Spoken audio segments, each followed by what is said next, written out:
ইপসিতা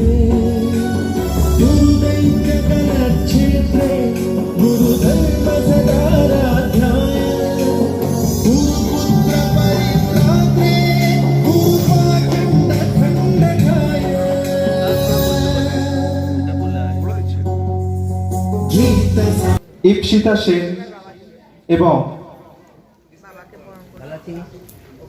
আচ্ছা মাফ করবেন, ওনাকে বরণ করবেন সহ সম্পাদক সাধারণ সম্পাদক তন্ময়নাথ মহাশয় এবং সহ সম্পাদক সৈকত মান্না মহাশয়।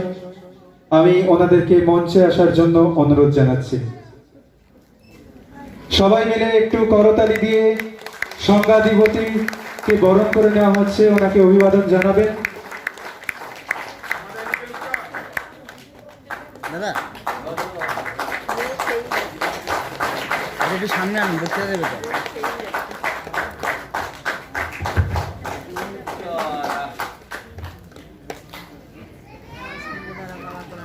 সবাই মিলে একটু করতালি দেবেন, ওনাকে মেমেন্টো দিয়ে বরণ করে নিলেন সাধারণ সম্পাদক মহাশয়। এরপর আমি সংঘাধিপতির হাতে মাইক তুলে দেব, ওনাকে কিছু কথা বলার জন্য অনুরোধ করব। তার আগে সবাই মিলে আমার সাথে বলবেন জয় তারা,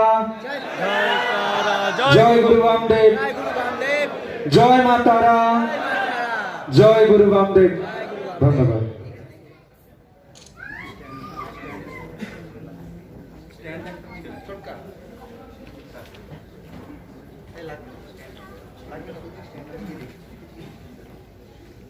সুধী ভক্তবৃন্দ, আজকে খুবই আনন্দ হচ্ছে যে আমরা এই প্রকৃতির বিরুদ্ধে লড়াই করে আজকে আমরা মঞ্চে সকলেই দাদুর টানে উপস্থিত হতে পেরেছি। এর জন্য আমি ঠাকুর মহাকাল ভৈরব রুদ্ররূপী বামদেব বাবার কাছে সকলের তরফ থেকে প্রার্থনা করি, ঠাকুর যেন সকলকে ভালো রাখে, সকলকে সুস্থ রাখে এবং আগামী দিনে যেন সকলের শান্তিতে বিরাজ করে। আজ আমরা শ্রী শ্রী মহাত্মা বামাখ্যাপা বাবার যে আমাদের জাতীয় স্মরণসত্র আপনারা জানেন আমরা প্রত্যেক বছরই করে থাকি, কিন্তু গত বছর আমাদের যে প্যান্ডামিক বা লকডাউন সিচুয়েশন চলছে সেই পরিপ্রেক্ষিতে আমরা বন্ধ রাখতে বাধ্য হয়েছিলাম সরকারি রীতি নির্দেশ মেনে। কিন্তু এবছর আমরা যতটা সরকারি নিয়ম নীতি মেনে আমরা আবার সেই ছোট্ট করে আমরা আমাদের ঠাকুরের অনুষ্ঠান আমরা শুরু করেছি। বামদেব সেবা সংঘ কি সকলে জানে। সকলের কাছে একটা প্রশ্ন যে বামদেব সেবা সংঘ কি? এত সংঘ, এত সোসাইটি, এত শাখা, ভারতবর্ষে এত সংস্থা আছে, আমাদের কি দরকার পড়লো বামদেব সেবা সংঘ তৈরি করা? এই বামদেব সেবা সংঘ যিনি তৈরি করেছিলেন তিনি আমাদের পরম পূজ্যপাদ, তিনি পরম পূজনীয় ঠাকুরের নাতি বামদেব বাবার যিনি নাতি ছিলেন সেই পিনাকিনাথ বন্দ্যোপাধ্যায় মহাশয়, অর্থাৎ আমার পিতা। কি উদ্দেশ্য আমি আগেও বলেছি, ধর্ম শুধুই নয়, শুধু ধর্ম নিয়ে মারামারি, ধর্ম নিয়ে বিভেদ, ধর্ম নিয়ে কোলাহল, তার জন্য আমাদের এই সংঘ আমরা প্রতিষ্ঠা করিনি। আমরা এই বামদেব সেবা সংঘ দাদুর যে চলার পথ, সর্বভূতে সর্বজীবে যে তিনি বিরাজমান, একটু আগে যারা লক্ষ্য করেছেন, যিনি স্তব পাঠ করলেন, আমার ছোট্ট ভাই প্রতীক, তিনি ব্যাখ্যাও করে দিলেন যে হু ইজ বামদেব বাবা, যে বামদেব বাবা কে ছিলেন, তিনি কে, কেন তাকে আমরা মানব, কেন তিনি আমাদের পরম গুরু, কেন আমি তাকে পরম ভৈরব বললাম, কেন আজকে তারাপীঠে আমরা যাচ্ছি, কি কারণে যাচ্ছি, মা তারার উদ্দেশ্যে যাচ্ছি আমরা, তার কৃপা করুণা অনুকম্পা লাভ করছি। কিন্তু যার জন্য তারাপীঠ, আমরা কি একবার ভেবে দেখেছি, আমরা কি মন থেকে একবার কখনো বুঝতে পেরেছি যে বামদেব ব্যতিরিকে কখনো তারামা নয়, বামা খাওয়া ব্যতিরিকে কোনোদিন তারামা হবে না। আজকে পরিচয় দেওয়া হয় যে আপনার বাড়ি কোথায়, বলবে দেখবেন যে আমার বাড়ি আটলা। আটলাটা কোথায়? তারাপীঠের পাশে আটলা। আটলা মানে যে সোনার বাংলার পাশে যে রাস্তাটা বেরিয়ে গেছে, আপনি দেখেন সোনার বাংলা, সেই সোনার বাংলার পাশে যে রাস্তা, সেটাই হচ্ছে বামদেবের জন্মভিটে, সেখানেই আমার বাড়ি। সোনার বাংলাটা হচ্ছে মানুষের কাছে পরিচিত লাভ করলো, বামদেব বাবা জন্মভিটে পরিচয় লাভ করলো না বাবা। এই সোনার বাংলা মানুষে চিনে গেল তারাপীঠে। আর যিনি তারাপীঠের স্রষ্টা, যার জন্য তারাপীঠ, যিনি তারাপীঠের প্রাণ পুরুষ, আমরা তার মূল্যায়ন করলাম না, তাকে আজকে আমরা মূল্যায়ন করতে পারিনি। যদি আজকে আমরা তার মূল্যায়ন করতে পারতাম, আজকে আমার মনে হয় না আমাদের মতন ছোট্ট সংস্থা, আমাদের মতন ছোট্ট ঠাকুরেরই এটা হয়তো ভগবানেরই লীলা যে আমরা নিজেরাই যেন গঙ্গা জলে যেন গঙ্গা পুজো করি। ঠাকুর হচ্ছেন গঙ্গা, তার জলেই আমরা আজকে তার পুজো করছি। আমরা সেই গঙ্গা জলে গঙ্গা পুজো, আজকে আমরা এক জায়গায় মিলিত হচ্ছি, হয় তার নির্দেশেই, হয় তার আদেশ না থাকলে হয়তো আমরা এক জায়গায় মিলিতই হতে পারতাম না। কাল থেকে বহু ফোন পেয়েছি আমি, অনেকে এসছে। আমার একটা বিষয় খুব ভালো লাগে, যারা দাঁড়িয়ে আছেন প্লিজ বলবো বসতে, অনেক জায়গা আছে আমি দেখতে পাচ্ছি সামনে পেছনে, তোমরা বসে যাও, দাঁড়াবার দরকার নেই, সামনে জায়গা আছে বস, যারা এসেছেন তাদের বলবো বসার জন্য। তো তোর চেলাকে বল একটু বসার জন্য, ও ঘুরে বেড়াচ্ছে আমি দেখছি প্রথম থেকে লাস্ট অব্দি। তো সুরজিৎ বল, যেখানে যেখানে ফাঁকা আছে বসে দিতে বল। একটা বিষয়, কাল থেকে অভি বস, অরিন্দম বস, সামনে জায়গা আছে বস, প্রদীপ বাবু বস। তো একটা বিষয়, কাল থেকে আমি অনেক ফোন পেয়েছি, অনেকে বলছে যে দাদা আপনাদের প্রোগ্রামটা হবে তো, জিজ্ঞাসা করছিল যে আপনি এসছেন, আপনি আসতে পেরেছেন, এই প্রোগ্রামটা হবে তো। এই প্রোগ্রাম অনুষ্ঠানে শুরু হওয়ার আগেও আমরা দেখছিলাম অনেকে ফোন করছে, অনেকে মেসেজ পাঠিয়েছে যে দাদা এই ওয়েদারে আমরা যেতে পারছি না।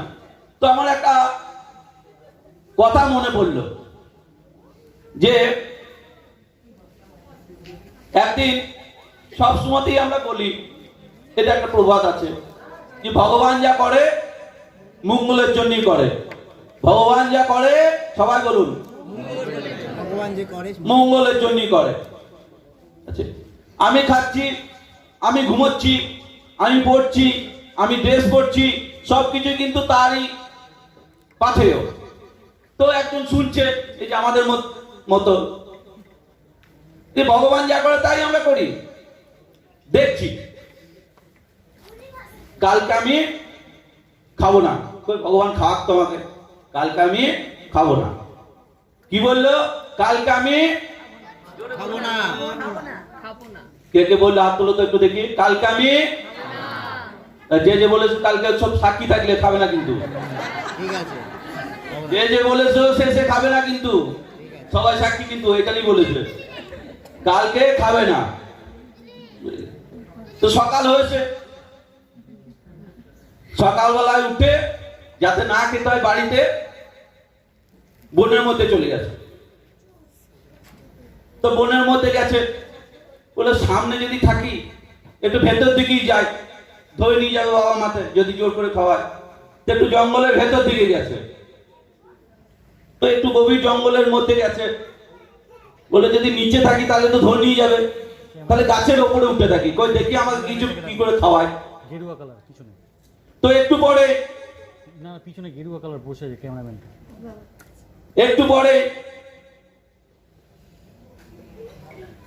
8-10 জন এসে একটু পিকনিক করতে, তো দেখেছে সামনে হবে, একটু ভেতর দিকে কি করি।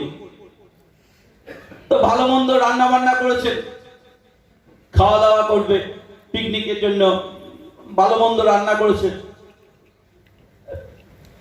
রান্না যখন শেষের দিকে দেখ ডাকাত দল সেদিকে রে রে করে আসছে, তো দেখছে ডাকাত দল আর খাবে কি করে, খাওয়া দাওয়া ছেড়ে কে কোন দিকে হাওয়া, বুঝতে পারলে। তো ডাকাত দল এসে দেখছি খাওয়া দাওয়া পড়ে আছে, গরম ভাব উঠছে, একটা ফটো তুলো, ভালো মন্দ সব পড়ে আছে। এটা দাঁড়িয়ে থাকে সেরকম একটা ফটো তুলো পিছনে। তো আমরা কি করে এগুলো ফেলে যাব। তার মধ্যে একজন পেটুক ছিল, বুঝলে ডাক্তার, তার মধ্যে একজন পেটুক ছিল, সে ভাবছে একটু টেস্ট করে দেখি মাংসটা কেমন করেছে। খেতে গেছে, তো যে সর্দার ছিল কে এক চট বলে, এই দাঁড়া, তুই খেতে যাচ্ছিস, সবাই কি আমাদের মিত্র?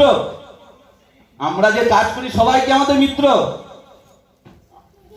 আমরা তো ডাকাত, তা সবাই তো আমাদের মিত্র নয়, অর্ধ শত্রু আছে। কত শত্রু আমাদের মধ্যে, এগুলো আমাদেরকে মারার জন্য হয়তো বিষ টিষ মিশিয়ে রেখেছে।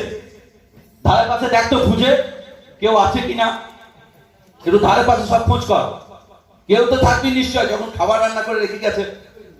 তো ধারে পাশে সব খোঁজ করেছে, দেখছে কেউ নাই, দেখছে গাছের ওপরে একজনের পা নড়ছে।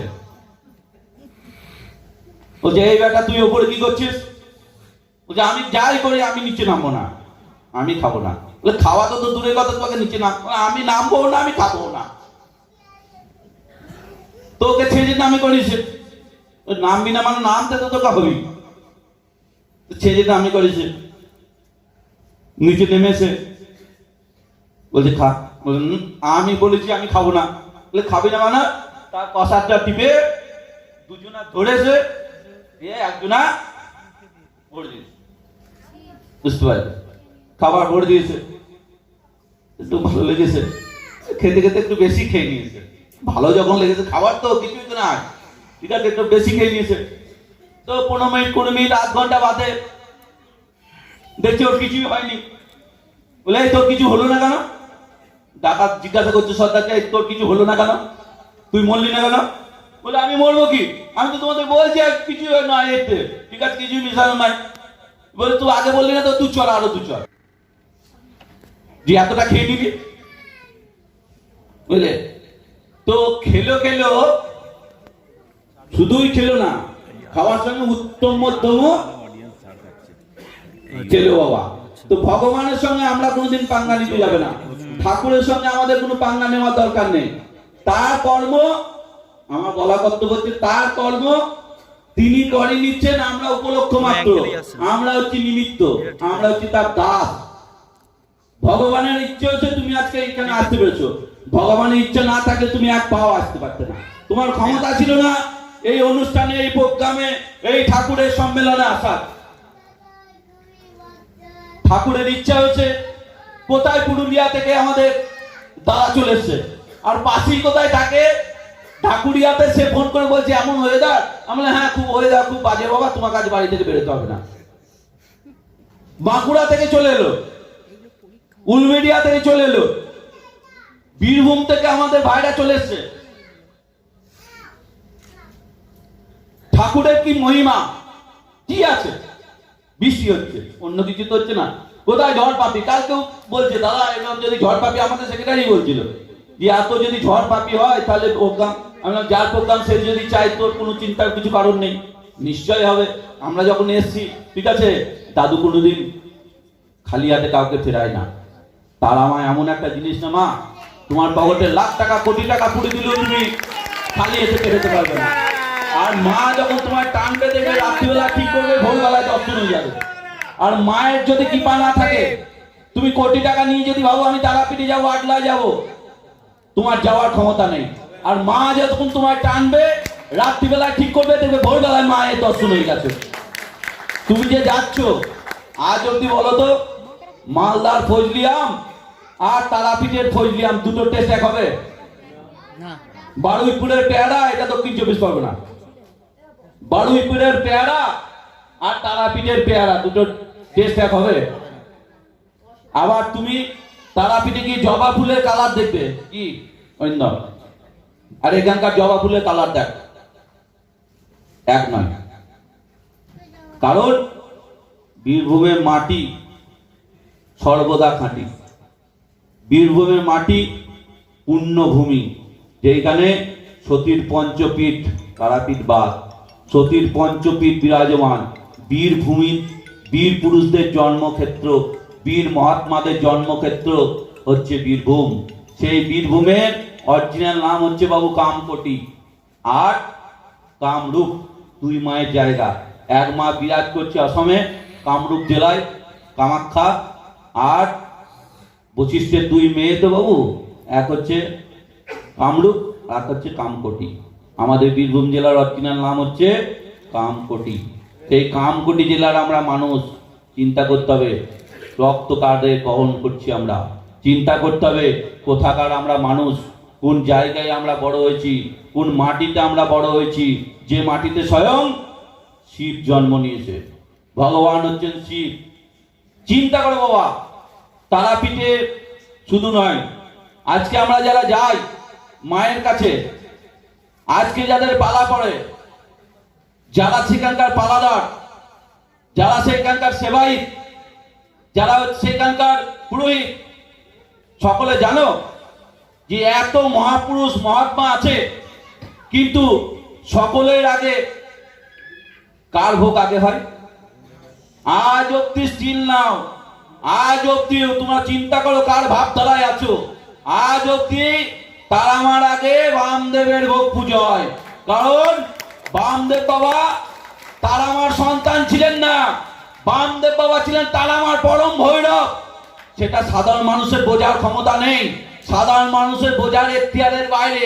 ঠাকুর সম্পর্কে কথা বলা মানে আমার দুরূহ ব্যাপার, ঠাকুর সম্পর্কে কথা বলা মানে আমার নিজের মূর্খতা। কারণ ভগবান হচ্ছেন সদাশিব, ভগবান হচ্ছেন স্বয়ং নিজেই শিব, শিবের অবতার নয়, নিজেই স্বয়ং শিব। ঠাকুর এসেছিলেন বশিষ্ঠের অসাধ্য কাজ সাধন করার জন্য, যার উদ্দেশ্যে আমরা তারাপীঠ, যার উদ্দেশ্যে আজকে তারামা, তার আজকে কেন মূল্যায়ন হবে না? কেন আমরা পারবো না? আমরা তো সকলের মধ্যে আমাদের ভগবান বিরাজমান, সকলের মধ্যে সেই শক্তি আমাদের মধ্যে দিয়েছে। চেষ্টা করি না আমরা, শুরু করি না? এই যে লকডাউন, এই যে প্যান্ডামিক সিচুয়েশন, যারা আজকে আমাদের দেখেছেন, আমাদের এই সংস্থার মধ্যে আমরা কত মানুষের পরিষেবা দিয়েছি, কত জেলায় পরিষেবা আমরা পৌঁছে দিয়েছি। যারা দেখেছে, যারা জানে, যারা আজকে আমাদের নিজেদের কাজে অনুপ্রাণিত হয়েছে, তাদেরকে সকলকে আমাদের বামদেব সেবা সংঘের তরফ থেকে আমি নিজে ঠাকুরের কাছে আবার আর একবার প্রার্থনা করি, ভগবান যেন তাদেরকে সুখে শান্তিতে তারা যেন আরো সমৃদ্ধ লাভ করুক। ঠাকুরের কাছে এইটুকুই প্রার্থনা করি, ভগবানের কাছে এইটুকুই প্রার্থনা করি। আগামী দিনে আমাদের যে চলার পথ, আমরা চাই সব জায়গাতেই এই বামদেব সেবা সংঘ মানুষে জানুক, আমাদের কাজের মধ্যেই আমাদের মূল্যায়ন হোক। আমরা কি কাজ করতে পারলাম, আগামী দিনে আমাদের কি কাজ করণীয়, আমরা কি করতে চাইছি, আমাদের কেবলই কি ওই একটা কথা আছে যে আমি কাউকে দুঃখ দিয়ে বলছি না বাবা, কাউকে আমি আঘাত দিয়ে বলছি না, যে অনেকে দেখবে আছে বাবু যে কানে কানে দিলাম ফু আর মাসে মাসে পাঠাস তু। অনেক বাবা আছে দেখবে কানে কানে ফু দেয় আর মাসে মাসে পাঠাতে হয়। কানে কানে দিলাম ফু, মাসে মাসে পাঠাস তু। তার জন্য আমাদের ধর্ম নয়, তার জন্য আমাদের সংঘ নয়, তার জন্য আমাদের সোসাইটি নয়, তার জন্য বামদেব সেবা সংঘ নয়। আমরা মানুষকে ধর্ম চেনাতে চাই, ধর্ম কি জিনিস চেনাতে চাই, সনাতন ধর্ম কি জিনিস, সনাতন ধর্ম কেন আমরা বিশ্বাস করব, কেন আমরা সনাতন ধর্মের প্রতি আমাদের আকৃষ্টতা থাকবে না, কেন আমাদের বাপ ঠাকুরদা যে কাজ, যে পথ, যে মার্গ দেখি গেছে, সে মার্গের মধ্যে আমরা কেন থাকবো না, কেন আমরা বিচ্যুত হব? তার জন্য আমাদের বামদেব সেবা সংঘ, সেই জন্যই আমরা বামদেব সেবা সংঘের মধ্যে আমরা তার কাজ করণীয় আমরা করে যেতে পাই। আর ধর্ম মানেই যে ব্যবসা নয়, ধর্ম মানেই যে আমাদের পয়সা ইনকামের জায়গা নয়, ধর্ম মানেই মানুষের, সাধারণ মানুষ হয়তো ভেবে নাই যে একটা সংঘ সোসাইটি মানেই সেইখানে কোনো আর্থিকের ব্যাপার আছে, কিন্তু যে সেটা যে নয়। ধর্ম মানেই আমাদের যে সেবা, তার মধ্যে একটা মানবব্রত আছে, সেই মানবব্রতর নাম হচ্ছে আমাদের সেবা, সেবা, সেবা। সেই সেবা আমার যারা সন্তান আছেন, আমার যারা ভাবধারায় বামদেব সেবা সংঘের যারা সদস্য আছেন, বামদেব সেবা সংঘের যারা অনুরাগী আছেন, বামদেব বাবাকে যারা আজকে যারা পছন্দ করেন, বামদেব বাবাকে যারা আজকে মেনে চলেন, আমি সকলের কাছে অনুরোধ করব, সকলের কাছে প্রার্থনা জানাবো, তোমরা মানুষের সেবা করো, তোমরা মানুষের পাশে থাকো। 1000 টাকা কামাবে, লাখ টাকা কামাবে, কোটি টাকা কামাবে, কিন্তু তোমার কোটি টাকা সঙ্গে যাবে না, তোমার 1000টা বাড়ি সঙ্গে যাবে না, লাখটা বাড়ি সঙ্গে যাবে না, কিন্তু তোমার নিষ্কাম, তুমি যদি নিষ্কাম দান যদি কাউকে করতে পারো, যে দানের মধ্যে কোনো কামনা বাসনা থাকবে না, যে দানের মধ্যে কোনো লালসা লিপ্সা থাকবে না, যে আমি দিলাম, আমি দিলাম, আমি দিলাম, এই আমিত্ব ভাব থাকবে না, সেই দানের মধ্যেই আমরা যেন প্রবেশ না করি। আমরা যেটুকু দেব সেটা নিঃস্বার্থভাবে দেব, এইটুকু আমি আশা রাখবো আমার সন্তানের প্রতি। এই আশা রেখে সকলকে শুভেচ্ছা, অভিনন্দন, ভালোবাসা, সকলের প্রতি শ্রদ্ধা, সকলকে আবার আমি দাদুর বাতুল চরণে ঈশ্বরী তারা মায়ের কাছে প্রার্থনা করি, চলুন সকলে আমরা এক সূত্রে বাঁধি, এক মালায় গঠিত হই, একসঙ্গে চলি এবং এই বামদেব সেবা সংঘকে আমরা একটা জায়গাতে নিয়ে যাই, যেন সকলে এক নামে ডাকতে পারে, সকলে এক নামে চিনতে পারে, সকলে এক নামে বলতে পারে কি বামদেব সেবা সংঘই একটা এমন একটা সংঘ যেখানে আর্থিক লেনদেনের কোনো জায়গা নেই, আর্থিক জায়গা নিয়ে কোনো আমাদের সমালোচনা নেই, যে আমাদের এখানে যাও, তুমি 5 কেজি চাল দাও, 2 কেজি ডাল দাও, 1 কেজি তেল দাও, 10টা মানুষকে সেবা করো, এটাই আমাদের মানব ধর্ম, এটাই আমাদের সংঘের মূল কথা, মূল নীতি এবং মূল আদর্শ। আমি সকল ভক্তবৃন্দদেরকে এইটুকু অনুরোধ রেখে আবার তারামায়ের কাছে, বামদেবের কাছে প্রার্থনা জানিয়ে আজকে এই যে অনুষ্ঠান সকলকে সাফল্যমণ্ডিত যেন আমরা সকলে মিলে করি, এইটুকু আশা রেখে আমি মা তারা বামদেব বাবার কাছে বক্তব্য নয়, বক্তৃতা নয়, ঠাকুর যেন সকলকে ভালো রাখে, আমাদের এই প্যান্ডামিক সিচুয়েশন থেকে ঠাকুর যেন সকলকে রক্ষা করে, এটুকু আশা রেখে আমি আমার যথাসাধ্য যেটুকু বলার আমার ভক্তবৃন্দদের প্রতি, আমার বাবা মায়েদের প্রতি, আমাদের যারা সন্তান সম্পত্তি আছে তাদের প্রতি, আমাদের গুরুজনদের প্রতি সকলকে আমার শ্রদ্ধা ভক্তি জানিয়ে আমি এখানে শেষ করছি। জয় মা তারা, জয় গুরু। ঠাকুর সকলকে ভালো রাখুক, ঠাকুর সকলের মঙ্গল করুক।